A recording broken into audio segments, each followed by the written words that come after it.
குவியம் தி ஃபோக்கஸ். உண்மை நிகழ்வுகள் பற்றிய தெளிவான விரிவான பார்வை.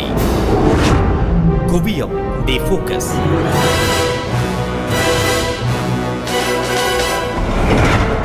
கால மாற்றத்தில் உள்ளூர் உலக அரங்கில் இடம்பெறுகின்ற சமூக மட்டத்தில் தாக்கத்தை ஏற்படுத்தக்கூடிய சம்பவங்கள், நிகழ்வுகள் குறித்து எமக்கு கிடைக்கப்பெற்ற பல்கோண செய்திகள், தகவல்களை தெரிவுபடாமல் உங்கள் கவனத்துக்கு கொண்டு வருவதே குவியம். சமூக, அரசியல், அறிவியல், விஞ்ஞானம் என பல்கோண பார்வை கொண்டதாக அமைகின்ற இந்நிகழ்ச்சி பல்துறைகளில் ஏற்படுகின்ற மாற்றங்களை, கருத்துக்கள், ஆதாரங்களை மேற்கோள் காட்டி உங்கள் முன் சமர்ப்பிக்கிறது.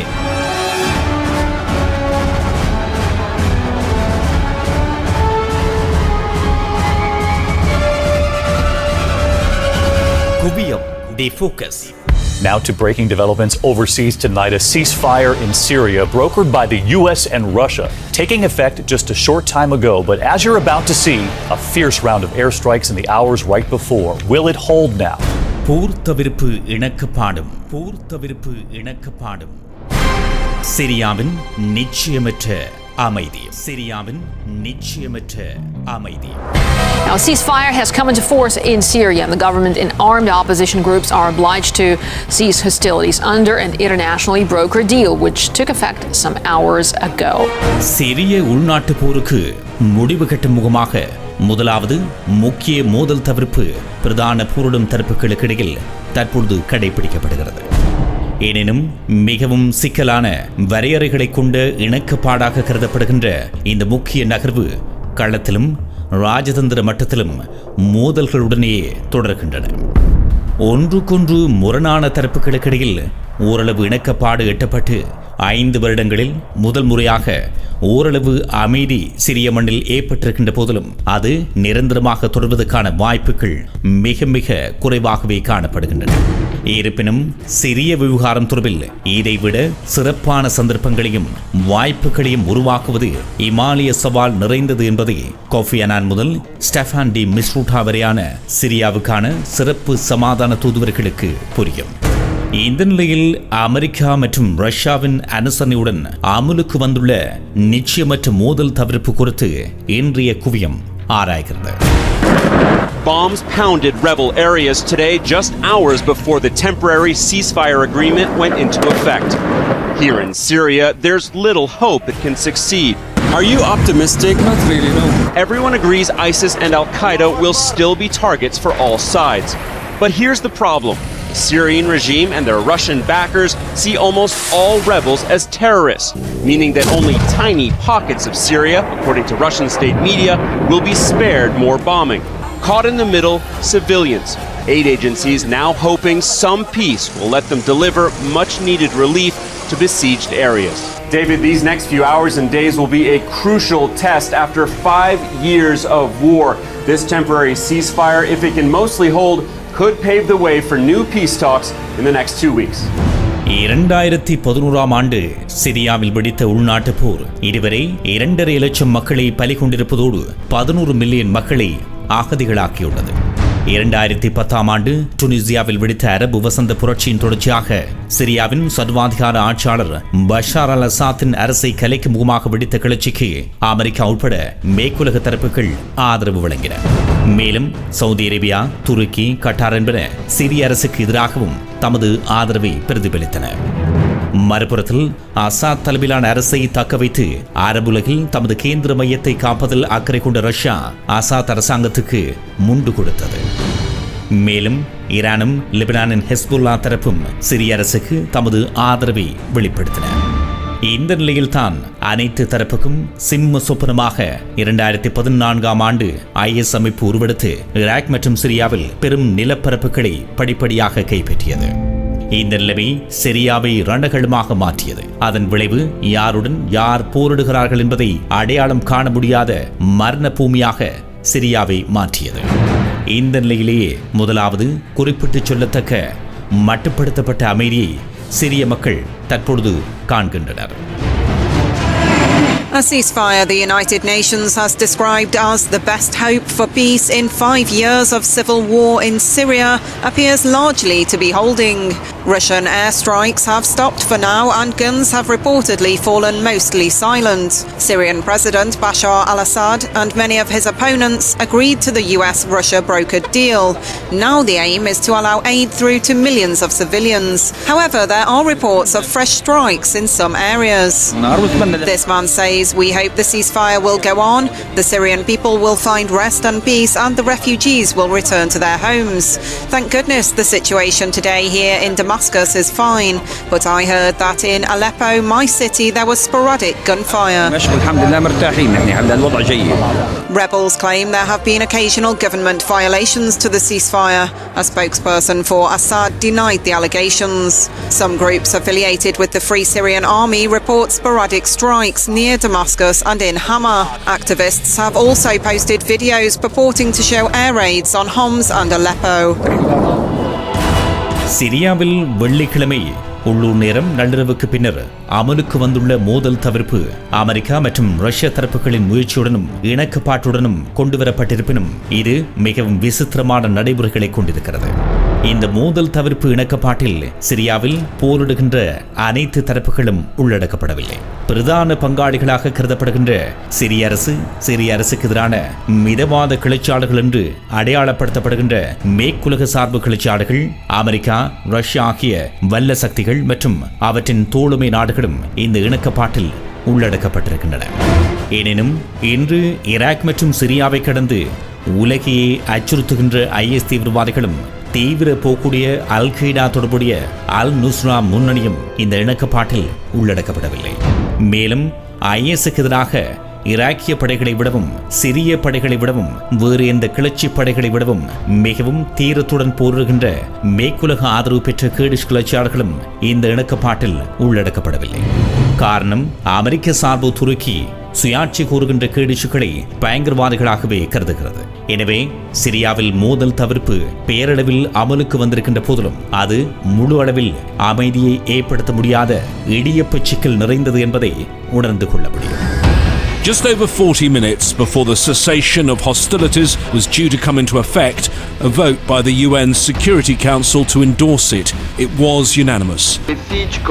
Ambassadors were addressed by video link by the UN's Special Envoy for Syria, who said this was a crucial moment. No doubt there will be no shortage of attempts to undermine this process. We are ready for it. We should not be impressed. We should not be overly concerned. We should address it and realize that this is part of any ceasefire and certainly of a cessation of hostilities. In the hours before the cessation of hostilities came into effect, there was an increase in violence, including fresh bombardment by the Air Force of Russia, which with the US is supposed to be one of the main sponsors of this process.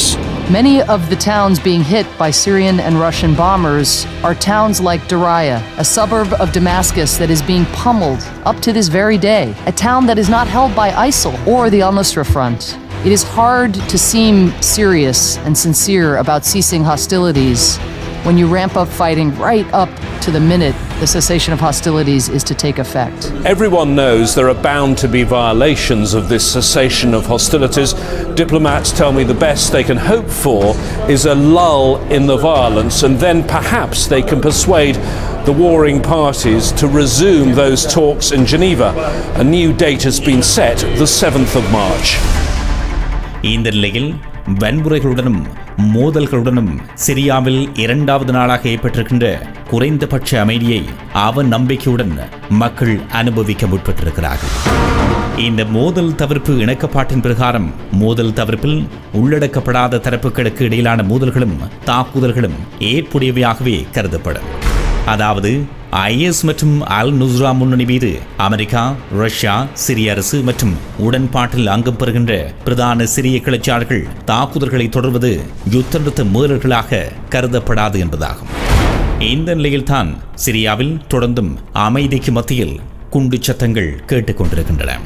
இதில் மிகவும் முக்கியமாக IS மற்றும் அல்-நுஸ்ரா கிளர்ச்சியாளர்களின் கட்டுப்பாட்டு பகுதிகள் என்று அமெரிக்க, Russia மற்றும் சிரிய அரசு தரப்புகள் வெவ்வேறு எல்லை நிர்ணயங்களை கொண்டிருக்கின்றன. ஆகவே இந்த தரப்புகள் தமது பொது எதிரியான IS மற்றும் அல்-நுஸ்ரா முன்னணி தீவிரவாதிகளை போட்டு தள்ளும் சாக்கில் தமது தனிப்பட்ட எதிரிகள் மீதும் கணக்கு தீர்க்கும் வாய்ப்பாக இந்த எல்லை நிர்ணயங்களை பயன்படுத்தும் என்பதில் ஐயமில்லை.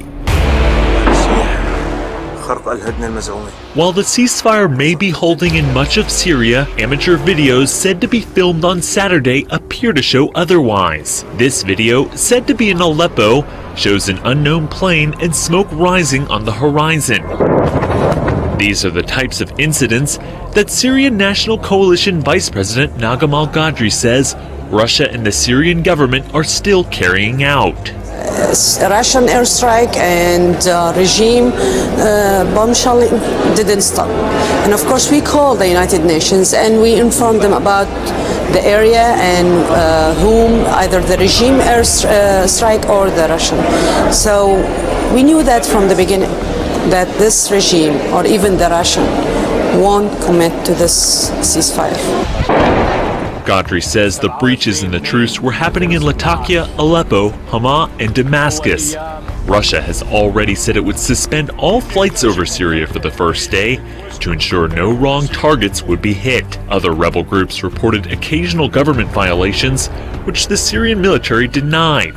At the United Nations in Geneva, the special envoy for Syria, Staffan de Mistura, said monitors are paying close attention.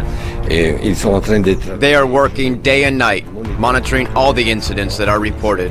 When there are incidents, to see which one are true incidents and how we can control them. If the truce holds, Mistura plans to start a new round of peace talks, another effort to end a war that has killed more than 250,000 people. இந்த நிலையில் இன்று ஞாயிற்றுக்கிழமை இரண்டாவது நாளாக மோதல் தவிர்ப்பு கடைபிடிக்கப்பட்டனும் ஏற்கனவே பல மீறல்கள் இடம்பெற்றிருப்பதாக அறிவிக்கப்படுகிறது. அடையாளம் காணப்படாத விமானங்கள் சிரியாவின் அலப்போ உட்பட்ட பகுதிகளில் தாக்குதல்களை நடத்தியிருப்பதாக அறிவிக்கப்படுகிறது. இந்த தாக்குதல்களை ரஷ்யா மற்றும் சிரிய அரசு மேற்கொண்டிருப்பதாக குற்றச்சாட்டுகள் முன்வைக்கப்படனும் அவற்றை அவை மறுக்கின்றன. எனினும் IS மற்றும் அல் நுஸ்ரா முன்னணி என்பவற்றின் மீது தாக்குதல் நடத்தும் உரிமையை பயன்படுத்தி மேற்குலக மற்றும் ரஷ்ய சிரிய அரசுகள் தமது தாக்குதல்களை நியாயப்படுத்தும் என்பதே யதார்த்தம். மறுபுறத்தில் ISக்கு எதிரான போரில் முக்கிய பங்காளியாக கருதப்படுகின்ற சிரிய கெடிஷுகள் மீது துருக்கி மேற்கொள்ளும் தாக்குதல்களும் அமைதி முயற்சிகளுக்கு அபாயத்தை ஏற்படுத்தும் என்பதே உண்மை. சிரிய கெடிஷுகள் அமெரிக்க ரஷ்ய தரப்புகளுக்கு நட்பாக இருப்பினும் துருக்கியின் எதிர்ப்பு காரணமாகவே அவர்கள் இந்த மோதல் தவிர்ப்பு இணக்கப்பாட்டில் உள்ளடக்கப்படவில்லை. எனவே நடைமுறையில் இருக்கின்ற மோதல் தவிர்ப்பு உடைவதற்கான வாய்ப்புகளை கொண்ட ஆபத்தான புற மற்றும் அக காரணிகள் நிறையவே இருக்கின்றன என்பதை இலகுவாக புரிந்து கொள்ளலாம். This is the YPG, the fighting force behind what has become a rise in Kurdish power in Syria, a rise that is making some people very nervous and asking questions about which side of the war these fighters are really on. The US has called the group the most effective and committed force fighting ISIL in Syria. The Pentagon coordinated air attacks with the YPG and provided it with weapons and military hardware, allowing it to form a larger, mainly Kurdish force known as the Democratic Forces of Syria. But the group's motives and its sources of support are raising suspicions. The Kurds' allegiances are complicated. Earlier this month, Russia, Bashar al-Assad's greatest ally, allowed the Syrian Kurdish party to open a political office in Moscow. And while Kurds were part of the initial uprising against Assad in recent years, their fighters have been focused on protecting their own territory in the north. There is no government more suspicious of the YPG than Turkey's. It says the YPG takes orders from the PKK, the Kurdish group that's fighting for independence in Turkey. Turkey labels the PKK as terrorist, and so do the US, the European Union and the United Kingdom. Turkey also says that the YPG is coordinating with the Syrian government against the Syrian opposition and to destabilize Turkey. The renewed accusations come after comments made by senior Syrian officials saying that the YPG is part of the Syrian army and that their military victories should be celebrated mutually. இந்த நிலையில் America மற்றும் ரஷ்யாவின் அனுசரணையுடன் ஐக்கிய நாடுகள் பாதுகாப்பு சபையின் அங்கீகாரத்துடன் சமாதான முன்னெடுப்புக்கான முன்னோடியாக இந்த மோதல் தவிர்ப்பு கருதப்படுகிறது. எதிர்பார்ப்புக்கு மாறாக இந்த மோதல் தவிர்ப்பு பயனை தரும் பட்சத்தில் மார்ச் மாதம் 7ஆம் தேதி ஜெனீவாவில் சமாதான பேச்சுக்களை முன்னெடுப்பதற்கு தீர்மானிக்கப்பட்டுள்ளது. ஏற்கனவே பிப்ரவரி ஆரம்பத்தில் ஜெனீவாவில் பேச்சுக்களுக்கான ஏற்பாடுகள் செய்யப்பட்டு பிரதான தரப்புகள் பேச்சுக்களுக்காக சென்ற போதிலும் அவை ஒன்றுடன் ஒன்று பேசுவதற்கு முன்பாகவே பேச்சுக்கள் முறிவடைந்தன. காரணம், சிரியாவின் பிரதான எதிரணி கிளர்ச்சியாளர்களின் கட்டுப்பாட்டு பகுதிகள் மீது ரஷ்ய ஆதரவுடன் சிரிய அரசு தாக்குதல்களை நடத்தி முக்கிய தளங்களை கைப்பற்றியமே. இந்த நிலையிலேயே சிரிய விவகாரத்தில் தீர்மானிக்கும் சக்திகளான கீ பிளேயர்ஸ் என்று அடையாளப்படுத்தப்படுகின்ற அமெரிக்க மற்றும் ரஷ்ய தரப்புகளின் இணக்கப்பாடு பிரதானமாக கருதப்படுகிறது. எனவேதான் சிரியாவில் தொடர்கின்ற போர் அனைத்து தரப்புகளுக்கும் சர்வ நாசம் என்ற அடிப்படை உண்மையின் பிரகாரமே தற்போதைய முயற்சிகள் இடம்பெற்று வருகின்றன. இருப்பினும் சிரியா தொடர்பான சமாதான முயற்சிகள் சிரிய உள்நாட்டு போரை தீர்த்து வைத்து சிரிய அரசு மற்றும் கிளர்ச்சியாளர்களுக்கு மத்தியில் உடன்பாட்டை எட்டுவது என்ற கணிப்பு தவறானது. இது அமெரிக்கா மற்றும் ரஷ்யா என்பன தமது மூலோபாய நலன்களை காக்கும் முகமாக தமது பினாமி தரப்புகள் மூலமாக ஒரு உடன்பாட்டை எட்டும் முயற்சி என்பதே உள்ளார்ந்த அடிப்படை. We have had a provisional agreement on the terms of a cessation of hostilities as announced by the Russian and US co-chairs at the beginning of this week. The cessation of hostilities in fact meant to come into effect at 00 hour Damascus time. Saturday will be critical, tomorrow, in fact from midnight. No doubt there will be no shortage of attempts to undermine this process. We are ready for it. We should not be impressed. We should not be overly concerned. We should address it and realize that this is part of any ceasefire and certainly of a cessation of hostilities. Only a negotiating political solution can bring an end to this horrible 5 years conflict. I intend to reconvene based on consultation with the Secretary General and hopefully with your approval, the talks, the intra-Syrian talks on Monday the 7th of March. இந்த நிலையில் மோதல் தவிர்ப்பு சமாதான முயற்சிகள் என்ற இடைவெளி மட்டுமே சிரிய மக்கள் தம்மை சுதாரிப்பதற்கும் சுவாசிப்பதற்கும் வழங்கப்பட்டுள்ள குறுகிய அவகாசம் என்பதே கசப்பான உண்மை. இந்த அரிய சந்தர்ப்பத்தை பயன்படுத்தி மனிதநேய அமைப்புகளும் தொண்டு நிறுவனங்களும் உதவி அமைப்புகளும் அந்த மக்களுக்கு நிவாரணம் அளிக்க முற்பட வேண்டும். ஏற்கனவே இவ்வாறான சில முயற்சிகள் இடம்பெற்று வருகின்றன. அவை மேலும் தீவிரப்படுத்தப்பட்டு அந்த மக்களின் ரணங்களை ஆற்றுவதற்கான வாய்ப்பாக இந்த இடைவெளி பயன்படுத்தப்பட வேண்டும். இதேவேளை வான்மார்க்கமான நிவாரணப் பொருட்களை விநியோகிக்கும் ஐநாவின் முதல் முயற்சி தோல்வியடைந்திருப்பதாகவும் அறிவிக்கப்பட்டுள்ளது.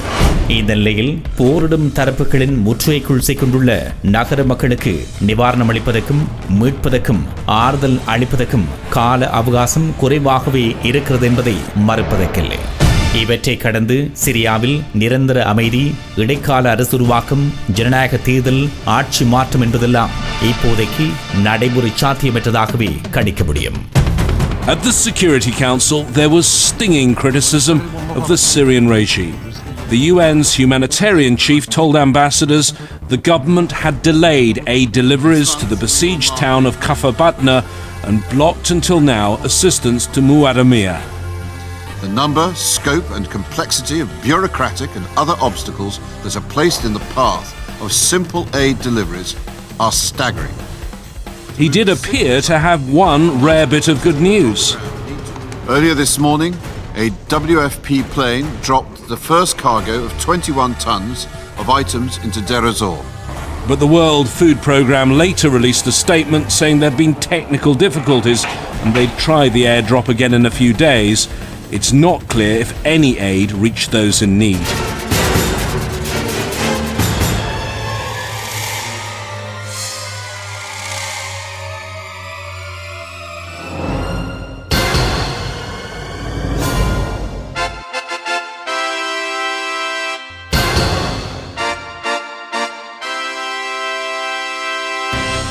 நேர்கள் இதுவரை கேட்டது குவியம் தி ஃபோக்கஸ். எழுத்துருவாக்கம் மற்றும் குரல் வடிவம் உதயன் எஸ் பிள்ளை. பின்னணி ஒலிச்சேர்க்கை கேவி கலைரூபன். இது CMR தமிழ் FM ஒரு பிரத்யேக தயாரிப்பு. மீண்டும் அடுத்த வாரம் குவியம் தி ஃபோக்கஸ்.